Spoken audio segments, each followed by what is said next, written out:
When a nation is full of corn, but the world turns its back on every kernel, that's no longer a seasonal issue, but a sign of a power slip. U.S. corn prices are plunging, farmers are taking heavy losses, cargo ships are stuck, and contracts are being cancelled in silence. Meanwhile, Canada, without noise, without declarations, quietly seizes the world's #1 spot with the very thing America has lost: the trust of the global market.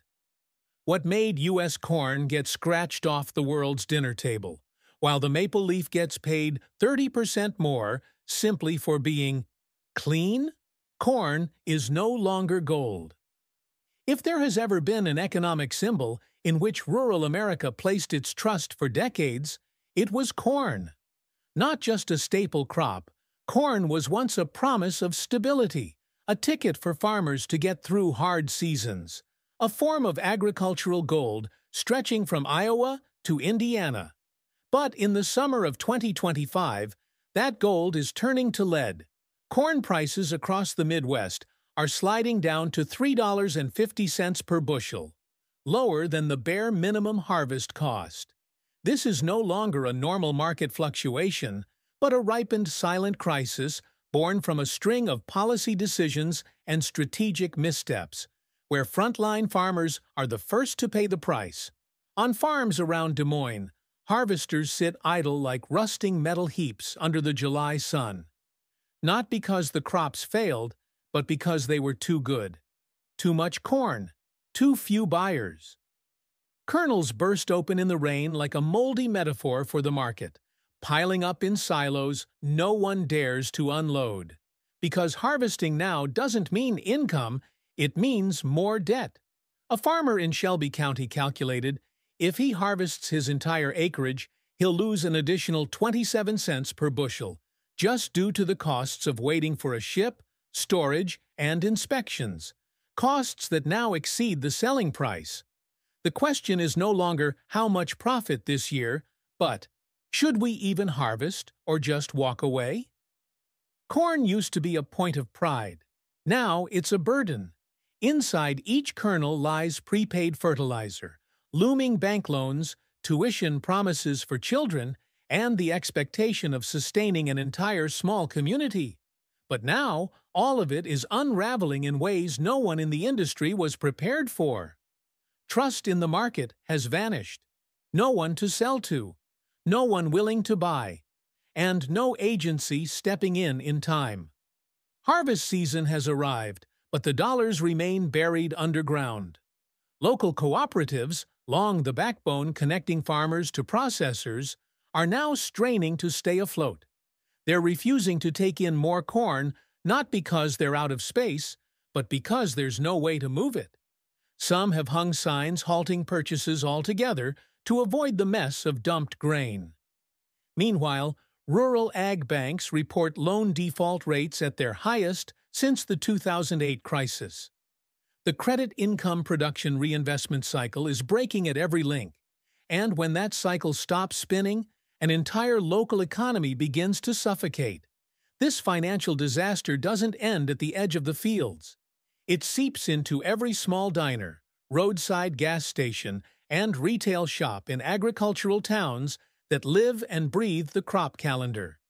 When farmers have no money, towns run out of cash flow.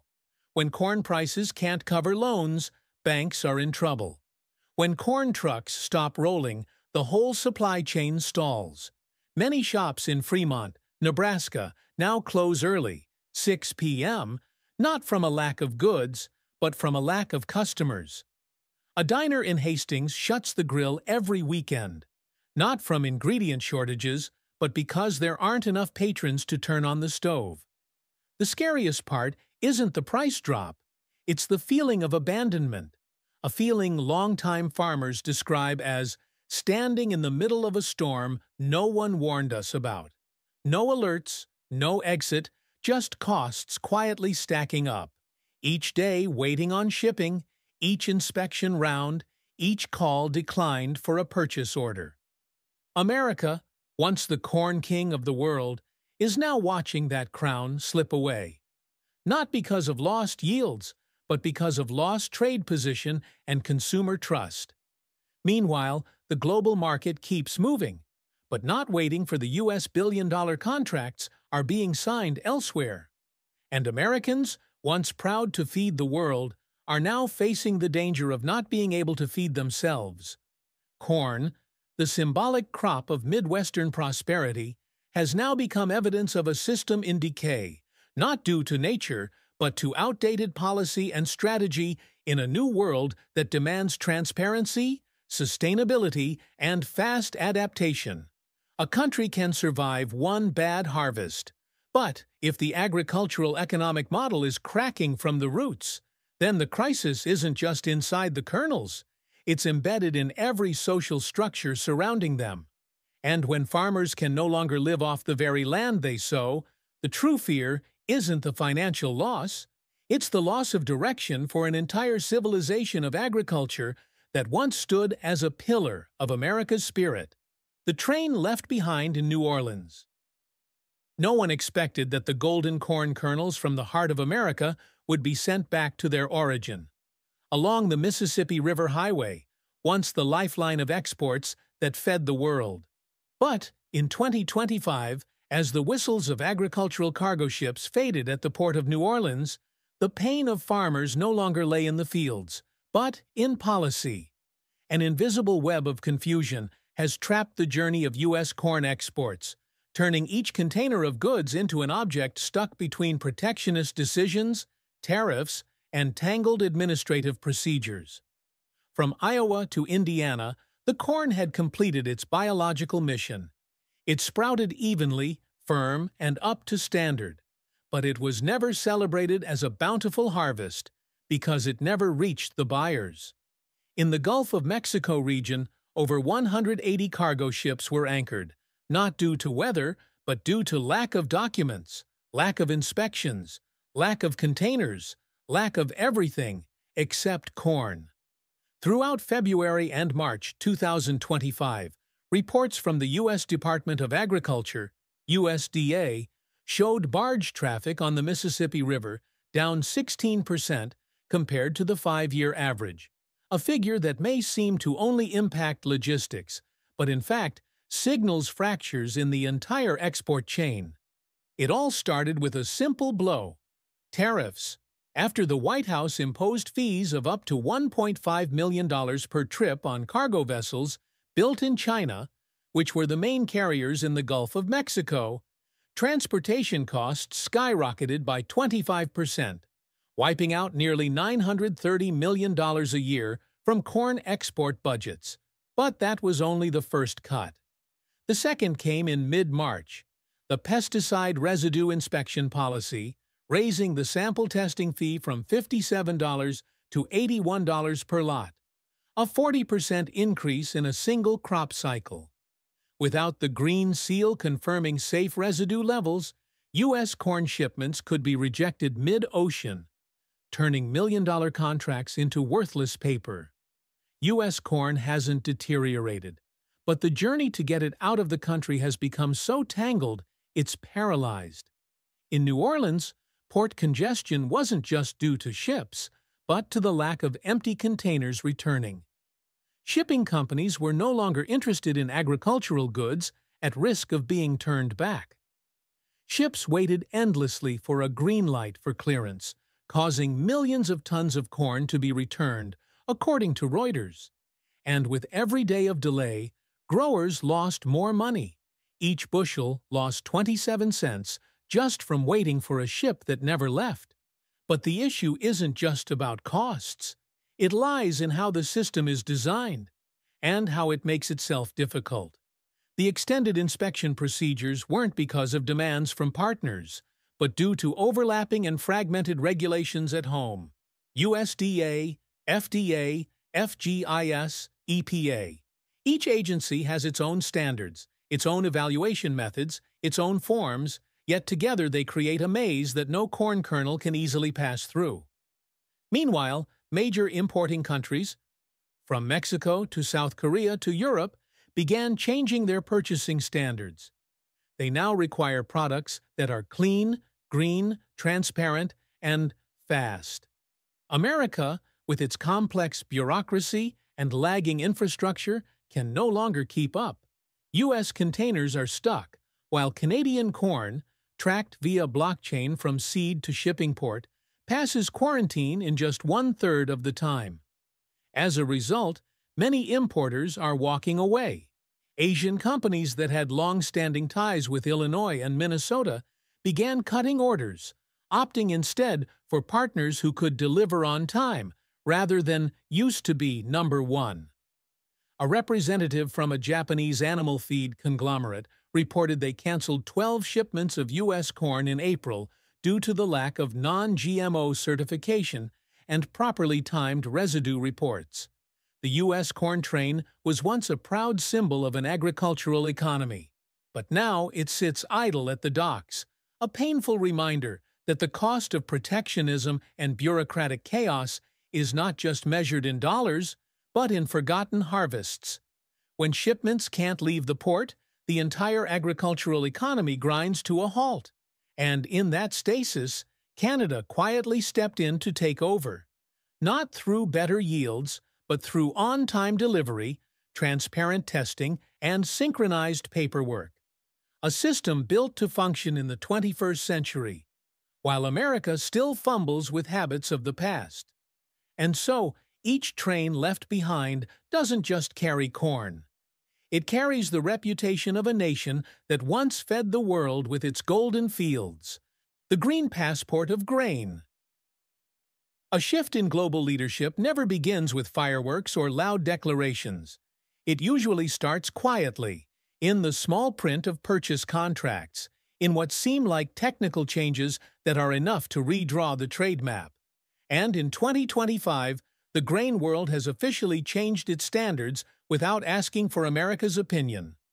From Mexico to Brussels, from Seoul to Rotterdam, a new slogan has been stamped on shipment labels: clean, green, traceable. That's not a marketing tagline.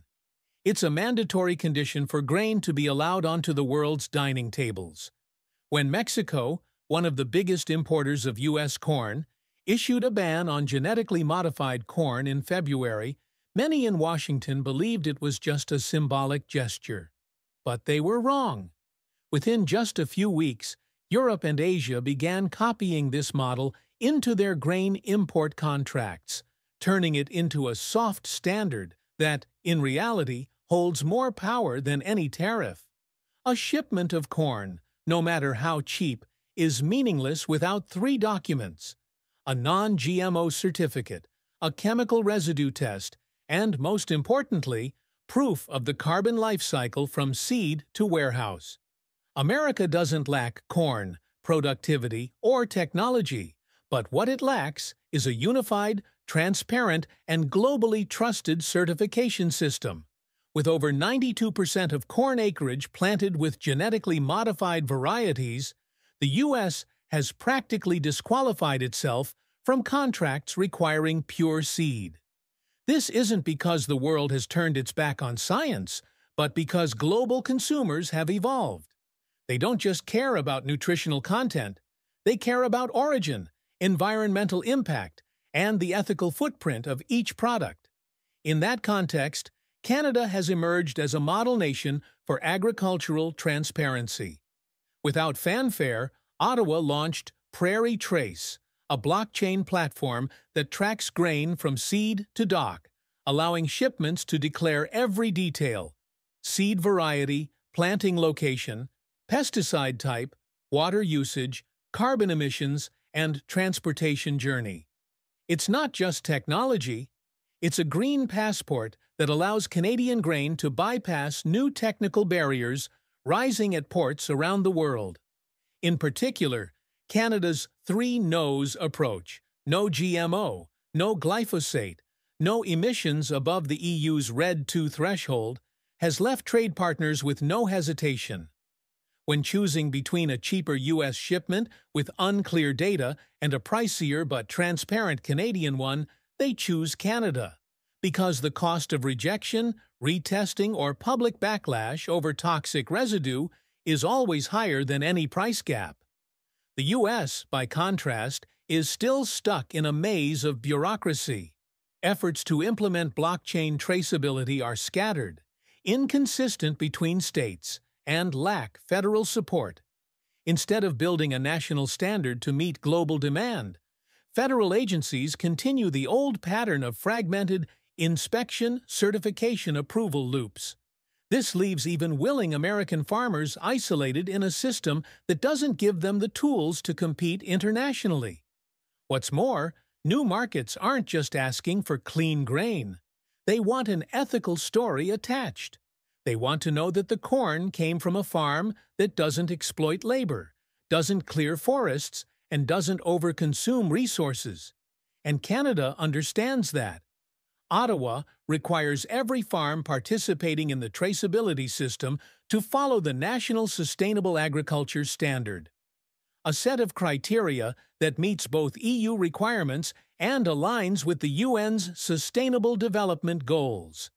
That's why a shipment of corn from Manitoba can sell for up to 30% more than corn from Iowa, and buyers are still lining up. This isn't just about trade, it's about the disconnect between American farmers and the new global consumer landscape. They don't know why they're being rejected.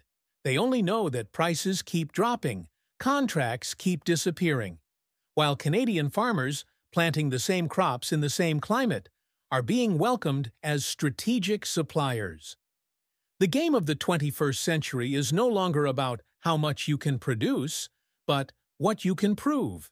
And if America still sees corn as its national agricultural symbol, then it's time to understand that a symbol without global credibility is just a relic of the past. The maple leaf on the world's dining table. While American farmers are struggling amidst tangled certifications, stalled shipments, and eroded trust, up north, Canada has quietly done something few noticed. They rewrote the global menu and stamped the maple leaf on it. Not with promises, nor with cheap prices. Canada entered the international market with a bold strategy to position grain as a premium product, not only clean and green, but also trustworthy, sustainable, and fully traceable, like a fine bottle of wine. In less than the first 6 months of 2025, Canada signed a series of new agreements with Japan, South Korea, and the European Union, turning grain cooperatives in Ontario and Saskatchewan into global supply hubs. From a country once known for exporting bulk grain shipments, Canada has quietly transformed itself into a supplier of bespoke grain, where every container is quality controlled like a pharmaceutical transaction. And the result? Canada's corn export prices are 22% to 30% higher than the U.S., under the same market conditions. Not because the kernels are different, but because the system is different. Why did Japan and South Korea, once traditional trading partners of the American Midwest, pivot so quickly? The reason lies in one thing: trust throughout the entire supply chain. Canada doesn't just deliver products, it delivers peace of mind. Every shipment has its own blockchain code, connecting the cooperative to the shipping port, along with carbon reports, non-GMO certifications, glyphosate-free verification, and a pre-confirmed shipping schedule. That's what Asian importers, highly sensitive to market risks and consumer media, see as absolute insurance. A prime example: in March 2025, just 3 weeks after the Canada-South Korea Organic Equivalency Arrangement, CSKOEA, came into effect, Ontario cooperatives locked in a 5-year organic grain supply contract with South Korea's largest feed mill alliance. No bidding required, no tense negotiations. Just a complete traceability file, a cold chain logistics system supported by the Canadian government, and a reputation quietly built over years. Meanwhile, in Iowa, hundreds of thousands of tons of corn are still molding in silos, waiting for prices, and buyers that never came. This is no longer a story between farmers and brokers. It's a competition between two nations' ability to build an image in the international market. And while Washington continues debating tariffs and subsidies, Ottawa has quietly repositioned Canadian grain as a global premium food brand. They don't compete on volume, but on quality plus ethical value. They don't need to undercut U.S. corn. They just stand still and let the world come to them because no one else meets the new standards. What's remarkable is, Canada didn't do this by chance. They engineered the ecosystem from top to bottom. Through Export Development Canada, EDC, the government offers export credit insurance even for small shipments.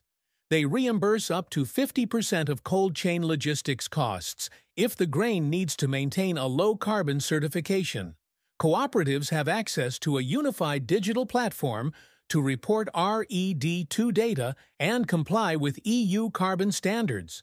It's a complete toolkit that allows even a small Saskatchewan farmer to reach Frankfurt or Busan like a strategic exporter. Meanwhile, the U.S. still relies on scale.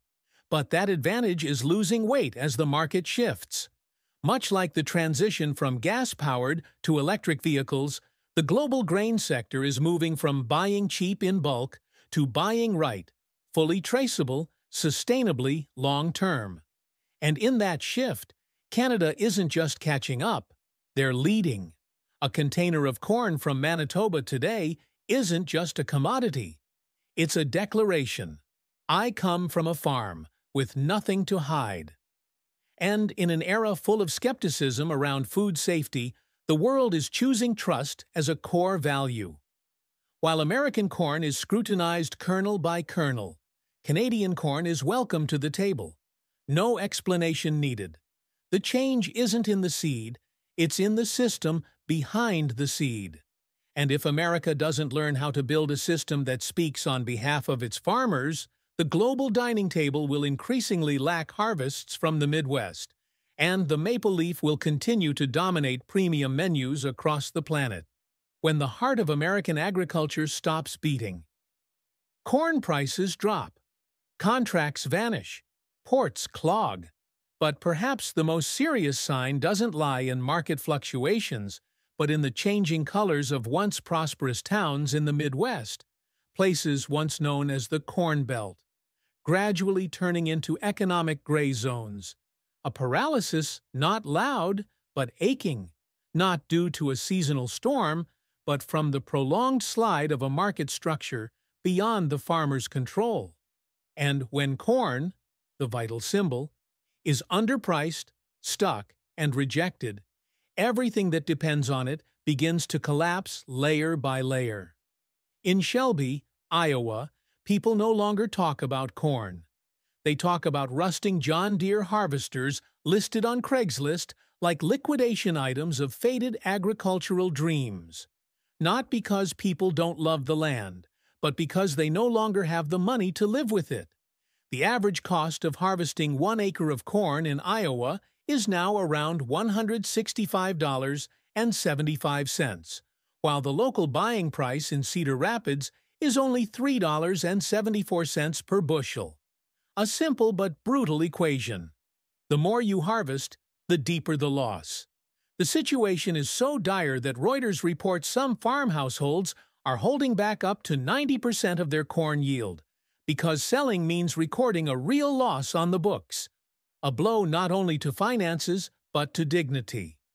Many choose to hold on to hope in their silos, letting the corn sit and wait for opportunity, even though they know that opportunity may never come.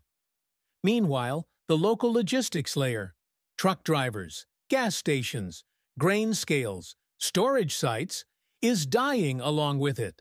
No more corn trucks on Highway 6. No more dryers humming through the night. A restaurant in Hastings, Nebraska has had to close before 6 p.m., not because they ran out of ingredients, but because they ran out of customers. A gas station in Fairbury posted a cash-only sign, unable to keep up with digital payment flows. A primary school in Marshalltown has shifted to 3 days a week of online classes to save electricity, as property tax revenue from farmland has dropped sharply. Worse, the crisis is spreading into the social safety net. once the cushion for the poor. In Indiana, once one of the strongest corn-producing states, the rural economy contracted by 6.1% in Q1 2025, the second steepest decline nationwide. According to the Food Bank of Indiana, the number of families seeking food assistance has risen by 50% compared to the same period last year. But while demand surges, a proposed federal SNAP budget cut threatens to eliminate over 133 million meals for the poor in this state alone. The irony is this: while farmers can't sell corn, the poor can't afford to eat. Food hasn't disappeared. It's just stuck in a system with no way out. The situation worsens as prolonged drought and climate stress push production zones to the brink. New regulations from NRD, Natural Resources District, in Nebraska and Minnesota, dubbed America's Underground Corn Vault, are forcing cooperatives to limit irrigation to 13 times per acre per year. This restriction has caused many grain depots to temporarily stop purchases due to lack of space and declining grain quality. The bottleneck isn't just on the farm, it's spread across the inland waterway system. For the third consecutive year, the Illinois-Mississippi River Corridor, once the artery of U.S. grain transport, has recorded historically low water levels, forcing barges to reduce loads, raising freight costs by an extra $20 per ton, and delaying shipments by an average of 15 days. These delays don't just lower the quality of corn, but also miss the golden window for international delivery contracts. All of these small breakdowns, when added up, form a rural economic domino effect. And the most painful truth is this: these communities are not just losing money, they are losing hope. A resident in Illinois described his hometown as a zombie economy, where stores are still open, lights still on, but cash flow is already dead. When an economy loses its core production, the other structural layers cannot survive for long.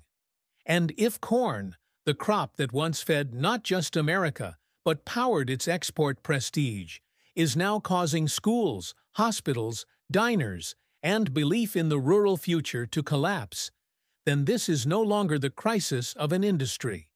This is a warning of structural collapse that, if not stopped in time, will leave a scar stretching across generations.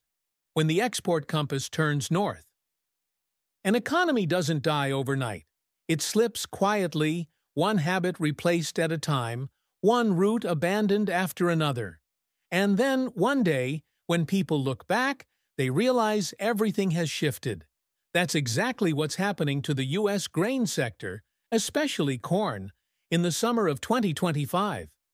The export compass has turned decisively north, and the destination is no longer New Orleans, but Vancouver. Why does that matter? Because for over half a century, the Port of New Orleans has been the main artery for more than 60% of America's corn exports. It's where Midwestern cargo is consolidated via barge along the Mississippi River, then shipped to the world. But now, the system that once ran like a Swiss watch is in disarray. Delayed vessels, container shortages, slow documentation, prolonged inspections, and costs rising by the hour. And while New Orleans coughs, Canada's ports are smiling. Vancouver, with its rail system stretching from Saskatchewan and Alberta to British Columbia, is now being rated by international buyers as the most reliable pickup point in North America. The reason isn't just better infrastructure, but something far simpler. Canadian grain moves. U.S. grain is stuck. During the same week that Canada and South Korea signed the CSKOEA Organic Equivalency Agreement, a USDA report noted that only 30 grain ships were loading at U.S. Gulf ports, down 14% from the previous year. Advanced booking volumes dropped 17%. And as empty containers returning from Asia, the lifeblood of export cargo, chose Vancouver as their transit hub. Thanks to cheaper backhaul rates, America's logistics advantage began to collapse from the root. This created a critical market fracture. Importers, instead of signing FOB contracts, freight on board at U.S. ports, began switching to CIF terms, cost, insurance, and freight, with pickup in Vancouver. This isn't just a geographic shift. It's a silent transfer of power. Whoever controls the shipping point controls the supply chain. But it doesn't stop there. The change in export routes also brings a shift in financial dynamics. Global shippers now prioritize Canada due to fewer delays and lower risk of rejected goods. Canada's traceability system, with electronic codes, carbon reports, and standardized certifications, enables a container of corn from Winnipeg to clear European customs up to 20 days faster than one from Missouri. And in trade, time is always money. Notably, Canada isn't just outpacing the U.S. in speed. It's being boosted by Washington's own indecision. As the White House tightens tariffs on green equipment, blockchain software, and containers from China, Ottawa quietly waives all duties on logistics components serving clean agriculture and even subsidizes part of the export credit insurance for farmers joining the Prairie Trace program. This reduces Canada's total supply chain costs by 11 to 15%, even though baseline farming costs between the two countries are nearly the same. So it's no surprise that international importers, from Europe to Asia, are restructuring contracts with Canada as the primary supplier. A shipment that once came from Indiana or Illinois now comes from Manitoba or Alberta. Not because the grain is different, but because Canada knows how to build trust into every stage of the transaction. Something America once owned, but is now losing. Americans may not feel the impact of these numbers right away, but rural towns already see it. Missing trucks, silent barges, processing plants cutting shifts, and banks refusing to refinance farms dependent on exports. Each container leaving from Vancouver instead of New Orleans isn't just a lost sale. It's a brick pulled from the foundation of America's agricultural infrastructure. The question isn't, how much is Canada winning? But, how much time does the U.S. have left before the entire AG logistics system is restructured without it? In the grain export race of the 21st century, the map is being redrawn. And if Washington doesn't act, one day that map may offer no way back. The final fork in the golden field. For over a century, America didn't just grow corn, it built a national symbol out of it. It was breakfast in every household, biofuel feedstock, collateral at rural banks, the raw input behind hundreds of food industries. But by the summer of 2025, that symbol had cracked, not because of rain or pests, but because the world was changing too fast and Washington couldn't keep up. The issue is no longer about when will corn prices recover. The real question, colder and more painful, is, does the American farmer still have a seat at the global table? Because when an agricultural sector can no longer trade, no longer produce the paperwork to clear technical barriers, and no longer convince buyers of its sustainability, what's lost isn't just profit. It's the right to exist in the global supply chain. From Iowa to Nebraska, from Illinois to Indiana, a picture is coming into focus. The world is no longer waiting for American corn. Stockpiles build up, vessels back away, contracts vanish. Meanwhile, Canada, with its maple leaf backed by blockchain, low carbon, and ethical guarantees, is welcomed in every market, fetching prices 20 to 30% higher. The U.S. is no longer the default supplier, and this won't stop with corn. If America's agricultural model isn't urgently restructured, the collapse will spread to soybeans, dairy, and beef, the other three pillars of the Farm Belt. Soybeans, 92% of which are genetically modified, have already begun to be dropped from the purchasing lists of European corporations like Seed Europe, which have revised import policies toward low-carbon, non-GMO, traceable standards. Dairy, dependent on corn and soybean feed, will see soaring input costs if it can't find internationally approved substitutes. As for beef, once proud under the slogan "American beef, raised right," it now faces a new specter: carbon tax. For every pound raised on GMO corn, irrigated with depleted groundwater, dried with coal-powered heat, and lacking clear traceability, the carbon tax can be double that of Canadian or Australian beef. Two nations committed to net zero emissions by 2030. Once European and Asian retailers apply these new standards to their menus, American beef will slide to the bottom of the list. It turns out the corn crisis was just the first warning. Washington now stands at a clear crossroads, and time is running out. One path is openness, lowering tariffs on green ag tech, subsidizing blockchain traceability, standardizing carbon certification, and renegotiating trade deals with unified environmental clauses. It's a politically expensive route, but the only way to regain global trust and bring American crops back to traditional markets. The other option is to keep pushing protectionism, maintain outdated technical barriers, rely on subsidies, and lock the supply chain into domestic regulations no longer aligned with the world. But everyone knows how that story ends. It's the same ending the Rust Belt lived through 3 decades ago. When an industry can no longer integrate globally, it's only a matter of time before the towns around it fade into oblivion. Now, in the Midwest, the question isn't what to plant next season, it's whether anyone still has the courage to plant at all. Because trust, the invisible asset that kept American agriculture standing through 2 world wars and dozens of recessions, is thinning. And once that trust is gone, there's no need for droughts or floods. The farm economy will collapse from within. The maple leaf didn't shoot at America. It just slapped a blockchain label on its crates and told the world, "We're transparent, we're clean, and we're on time." If Washington doesn't act soon enough, America will be watching from the sidelines, in a room it once ran. A global feast, but no longer a chair for the former head chef.